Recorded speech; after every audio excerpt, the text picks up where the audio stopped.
Well, hello friends and welcome to Ariel's Twilight Years, how to be a really old model. I'm at home this month doing many things, but one of the things I've been doing is having a row with someone on Twitter who I have now blocked. Basically, I'm sure many of you who follow my Twitter will have seen and perhaps even interacted with this, so I will not spend long on it. But essentially, someone who has a history of posting very highly processed images of themselves, which in itself is fine. Some of the images I post are highly photoshopped, some of them aren't photoshopped at all. I'm a model, I'm used to my image being manipulated in many different ways. But this person posted a very highly skin-smoothed picture of themselves, basically just congratulating themselves for their makeup skills, going no filter. And they put up a before and after picture. The before picture, indeed, there was no filter, and in the after makeup picture there was a level of skin smoothing to the extent that you almost saw the filter before you saw the person. And it bothered me that they were claiming there was no filter on this picture. I didn't quite know why it bothered me so much really at first, and then I thought it's because of the 500,000 people who follow this person. Most of them won't care, but some of those people will have massive physical insecurities, and I don't want any of them thinking that they're not managing to get that effect from their makeup because either A, they're so ugly they can't, or B, they somehow haven't worked hard enough on their makeup skills. Both of those things are very non-ideal things to be thinking about yourself as a result of someone's tweet. So I challenged them on it, and it predictably turned into a explosion.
So, while I have said some of the things I wanted to say just on Twitter, it did feel like it's not the most positive way to discuss this subject. And I always do want to have a positive impact upon the people around me, and rowing on Twitter probably isn't the optimal way of doing that. So, I was speaking to my dear friend and fake nephew, Tom91, on FaceTime yesterday, and I realised that the YouTube video I was going to make this month could wait. And instead I'm going to talk about ugliness, perceived ugliness, and my personal story. Now, I'm not telling you this story because I want sympathy. Clearly, it is all worked out fine for me. I make a living from what I look like. I don't need sympathy. Please don't feel like that's how you need to respond. I'm fine. But I am going to share my story because I am now just beginning to realise it's possibly a very typical one. And it's not one I think about much a lot of the time because honestly there are aspects of it that make me really ashamed. So I'm going to talk about it. Some of the topics that I will touch on are explored in much more depth in my forthcoming memoir, Playing to Lose. But that story is really about me coming to terms with being kinky. So I thought it was worth discussing this because although there is a little about this in my book, this issue goes well beyond kinky people. I think it might be all of us, or a large number of us, who deal with this sort of stuff. So here is the story of my life, specifically as it relates to ideas about beauty and ugliness. When I was a small child, I was perfectly confident. There are lots of photographs of me when I was little. I didn't mind the school photographer coming and photographing me. I liked it, in fact. I used to experiment with different poses and different faces, and I liked having pictures of me doing my ballet and my athletics, which were my big passions. But by the time I was about 9, I remember my mum had this very small collection of fashion magazines, and they had advertisements for cosmetics and perfume and handbags in them. And I used to look at them, and this was the mid to late 1980s. And the fashion at the time was for this very perfected, airbrushed, matte look to skin. And I remember looking at pictures in these magazines and being aware that the women in the magazines were older than me, you know, they weren't 9-year-olds, but that they were more perfect than me, and that somehow I was already less perfect than these adult women in the magazines. And it troubled me. This, I think, is complicated by the fact that I didn't have access to other media, so we didn't have a TV, so it's not like I was getting a more realistic idea of what people looked like from watching, you know, soap operas that aren't heavily beautified and edited. So I guess that limited access to other representations of women possibly had something to do with it. And also I had an added complication that within my family there was someone who'd made me feel very frightened about not being physically perfect, that physical beauty was evidence of virtue. So that's the background to the thoughts I started to have. So I started to develop what now I know was obsessive compulsive disorder, and I don't think it developed because of these pictures in magazines, but one of the things my mind fixated on was the idea that my skin should be perfect. If it hadn't been that, I'm sure it would have been something else. It's not like without those magazines I wouldn't have developed obsessive compulsive disorder, which I was only diagnosed with formally in 2021, so I'm still getting to grips a little bit with how much impact it might have had on my early life. So I became very, very anxious about anything wrong with me, visibly, physically wrong with me. So I remember I got what looked to me like the beginning of a mole or a wart on the back of my hand. And I couldn't possibly tolerate that idea. It completely obsessed me. I became horrified by the possibility of what this might be turning into, that it might be an imperfection that everyone would see. And so I started trying to scratch it away. And it's only small, but I still have a scar on the back of my hand from being 9. And in every spare moment I got to myself, I would be kind of whittling away at this imperfection that I perceived, trying to get rid of it. And of course, in the end, I scarred myself. And I have a few over my body and face. I have a few small scars that are the direct result of this fear and compulsion. So at that age, I don't know if I was really aware of being beautiful or ugly, but I was certainly aware of the idea of being flawed as opposed to not flawed, and I definitely knew that not flawed was the thing I needed to try to be. So as I got older, I started just developing coping strategies for what I now recognise as poor self-esteem. And so as I got older, those concerns got greater. I feel so stupid saying this, but I started avoiding bright light. I started noticing that side light kind of illuminates flaws on your skin, and so I would always try to stand facing away from windows. I would always try to go to the darkest area of a train or a bus that I was travelling on because I was scared of too much illumination, basically, which, looking back, I mean, that's a tragic way for a 14-year-old to be thinking, but that is how I thought, and it was very unhealthy, I now realise. And I used to look at everyone else, and everyone else looked great to me. I mean, most people looked perfect, and it seemed like very bad luck that I seemed to be more flawed than almost all of them. But that is how it felt, because of course you're so aware of your own physical imperfections, and of course you see things that other people couldn't see if you tried to point it out to them. Things were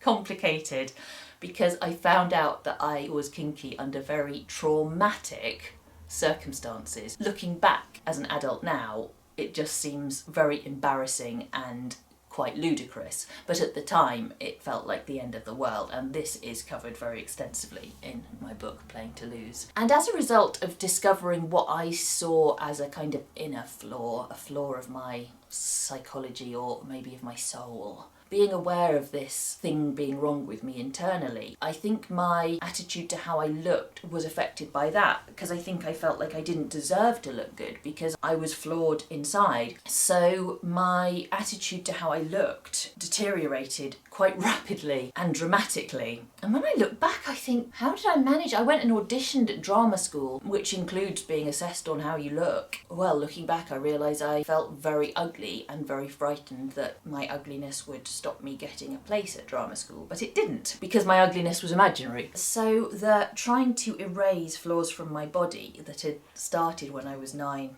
and 10 years old, it became worse. It got a lot worse. And this is really embarrassing to talk about. Hello, lovey! I don't know if I've ever told you this. Oh God, I probably have. So I reached the age of 17. Now, knowing I was kinky, I started trying to remove all evidence of any imperfection from my face and body, to the extent that I started gouging holes in my skin. So I always had bleeding wounds on my face. I tried to hide them, so I tried to do it in my hairline or at the back of my neck or where I was wearing clothes, but I did it constantly and it reached a high point or maybe a low point. Low point is the word you're looking for, my love. I went on a ballet summer school and I had to share a dormitory with other girls, lovely girls, beautiful girls, and I got what I thought was a spot between my eyebrows, and it seemed horrific to me that they might notice this. So I thought, well, I'll just get rid of it, I'll get rid of it. I didn't know how to do that, so I thought I'll just scratch it off. I didn't go to a mirror because by this point in my life I couldn't bear to look at myself. If I had to put makeup on, I'd do it from across the room from the mirror with the curtains drawn. So I can't imagine I got a great effect from it. So I couldn't look in the mirror to help myself get rid of this spot, so I just scraped away at the skin of my forehead, and then someone came into the dormitory and said, what's happened to your face? And I had removed an inch wide circle, like a giant bindi, on my forehead. I had a massive bleeding wound right in the middle of my forehead, like a bullet hole, and it was there for weeks. It scabbed over, which just made it more dramatic looking. People kept asking me what I'd done to myself, and I made up a ridiculous lie about doing a handstand and falling on my face.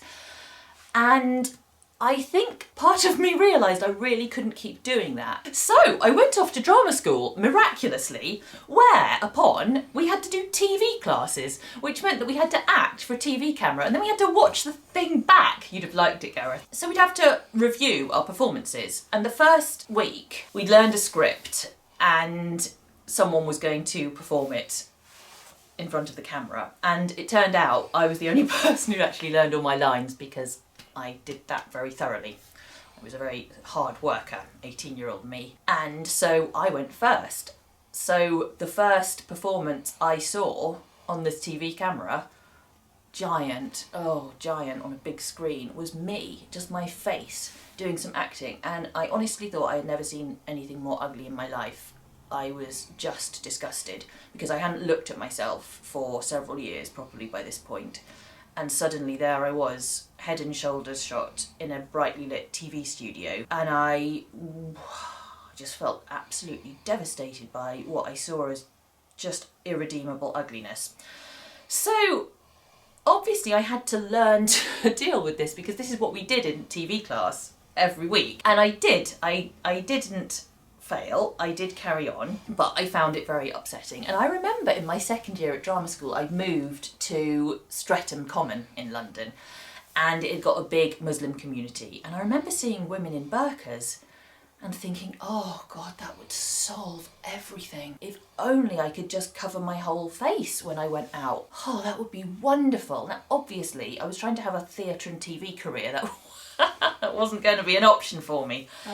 But I remember thinking that is really what I wanted, and then failing that, could I wear some kind of mask? Would people think it was really weird if I wore a mask all the time? Do you think? In my second year at drama school, when I used to get home from school, I used to make this honey and oatmeal mask for my face, like a skin mask. And I used to put it on, and I remember it was always such a relief. It was the best part of the day, putting this on, because then I couldn't see myself anymore. I couldn't see my skin anymore. I couldn't see my face. and I would wear it all night. And I'd have to wash it off in the morning to go to school. And that was the worst part of the day, having to look at myself again. Awful. And so I continued with my trying to face away from the light, trying to always sit in the darkest spots, hoping no one was looking at me. But then, in my 3rd year, we were meant to get headshots done. Actors have to have headshots to send out for jobs, and we were meant to get them in our 1st term. I was the last person in my year to get them done because the idea of having to receive them through the post, having to receive 10x8 shots of my face, I couldn't bear the thought of it. So eventually I had to. I went to the photographer I could find who seemed to have the darkest studio, and he was a gentleman and was lovely and took very nice pictures of me. But they came through the post and I opened them and I cried, and I had to choose 4 to have blown up to large size, and when I received them I cried again. And so I graduated with some lovely headshots that I couldn't bear to look at, and I never got dressed and undressed with the lights on, ever. And that was me at 21. And the reason I want to make this video is because now, as you may know, I make a living from not just modelling, but modelling naked. So I want to tell you briefly about how I got to that point, how I managed that journey, given where I came from, because that's what I'm hoping might be useful for you if you're watching this and you've struggled with any of these feelings yourself. First of all, I used to have to go to castings and it was hell, because young actors are beautiful people. And I always knew I might be the person who got the job on that occasion. And it might even be because I was the least ugly person in the room, because sometimes that happened. Sometimes I did get the job. Sometimes I got the job of the beautiful young woman they were trying to cast. But I knew I could never be the most beautiful person there was. I'm not. And that was something I very much struggled with, because in my head, all there was perfect or unacceptable. And I knew I wasn't perfect, so I guessed I must be unacceptable. And I kept being in films, and watching the films was really traumatic because I always looked much worse than I hoped I would. And I did wonder how I was ever going to get past that. But then I started getting approached by photographers in the street, which I realise is a privilege that not many people will be able to experience.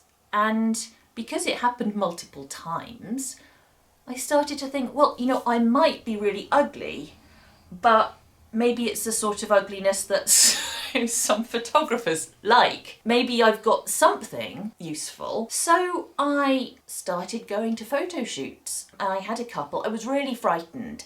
But blessedly, I was starting modelling in 2003 when digital photography was really in its infancy, and pictures were really low res. It was basically like they were pre-photoshopped in some ways, because there wasn't that much detail in the pictures, and I was being shown these pictures on the back of someone's camera, so they were tiny. And I think it was the beginning of exposure therapy, basically, that I was looking at tiny little low resolution pictures done by skilled photographers in nice lighting. And I think that was just the beginning of me getting cured, because then after I'd seen little tiny pictures of myself that didn't look absolutely horrendous to me, then when I was looking at beautifully processed images by these good photographers in nice studios, I started to feel a little bit safer and a little bit more comfortable. And just gradually I realised that since I didn't have any issue morally with getting naked, actually modelling naked was a bit more comfortable than just having headshots taken, because at least it was all of me, not just the bit of me I hated the most.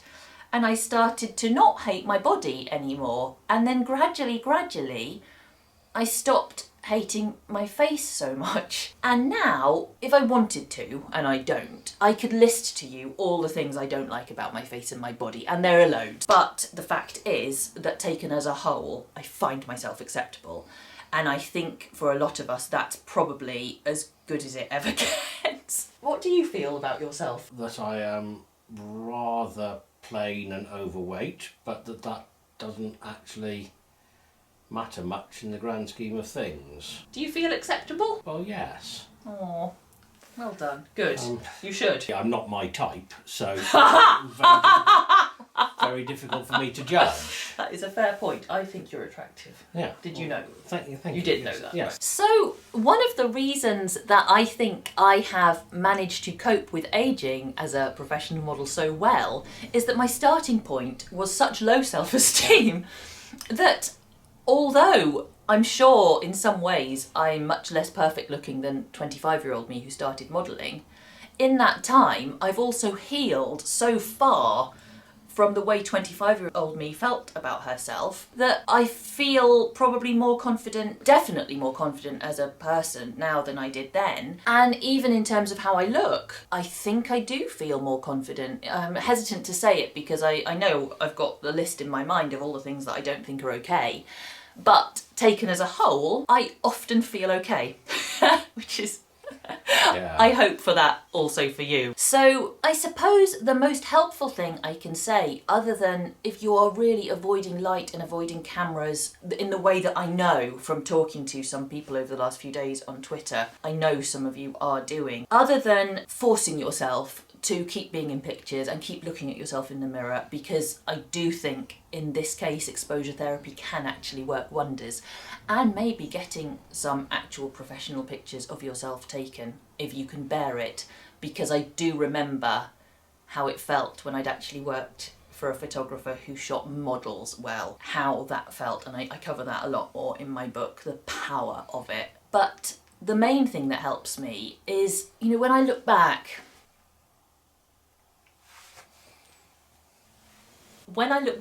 at young me, I can see that she was beautiful, and not because of any amazing genetics, but because she was healthy and she was young, and she should have appreciated that. And so I try to think now, when I'm critical of myself, when I look in the mirror and I see stuff I don't like, I think, but what will 80-year-old Jocelyn/Ariel look back and see on me now when she looks at 46-year-old me in pictures? And she'll probably think, you were so beautiful and you were so lucky and you were so healthy, and why did you waste your time thinking that you were no good in avoiding lights, and just what a waste of your energy and what a waste of your time. And I suppose that's what I would say to you. If you can look back and see a time where you actually thought you were terrible and you weren't, perhaps you can imagine a future self that looks back at the you now and realises what a fool we are being when we obsess over flaws that other people might not even be able to see. So that is what I would like to leave you with. It's a really difficult subject to talk about, and I feel ashamed because I think if I can't feel okay about how I look when I've had all this affirmation of a 20-year career as a photographic model, like if I can't feel great about myself, how can I expect other people to feel okay? But hearing my story, what I hope you might do is look at me and see that at least some of what I did was really irrational. And so then hopefully you can look at yourself and consider the possibility that some of the stuff you think about yourself might be irrational too. So I hope you might have found that helpful. I will be back probably with less crying next month, probably more Gareth. And in the meantime, if you feel like supporting my work, the best thing in the world you can do is pre-order my book, Playing to Lose by Ariel Anderson, on the Unbound website or on Amazon. I would love that. Also like, subscribe. And if you have anything to add about your own kind of journey towards, hopefully, self-acceptance, please do comment below. Thanks for listening. Bye-bye now. Bye-bye. Bye-bye now. Bye-bye.